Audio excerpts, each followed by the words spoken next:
Сәлем достар, біз бүгін маска жасайтын боламыз. Қандай маска? Әрине, Игра в кальмарадағы персонаждың маскасын жасаймыз. Бізге қара түсті мата қажет, оны 50-50 қылып қырқып аламыз. Трикотаж мата болғаны дұрыс, созылатын. Үшбұрышты форманы 13-13 см етіп кесіп алып, машинкаға тігіп шығамыз.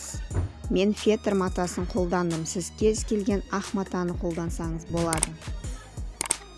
Енді екі матаны біріктіріп, машинкаға тігіп шығамыз. Матаңыз жұқа болғаны дұрыс, масканы киген кезде сырт сізге көрініп тұратындай болуы керек. Егер сізде машинка жоқ болса, онда қолмен тігіп шықсаңыз болады.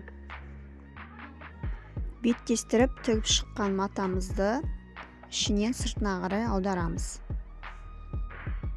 Осымен маскамыз дайын болды. Менің каналыма тіркеліп, лайк басып, комментарий қалдырып, қоңыраушаны басуды ұмытпаңыздар. Алдағы уақытта көптеген видеолар болады. Достар, менің каналыма тіркелген подписчиктеріме көптеген бонустарым бар.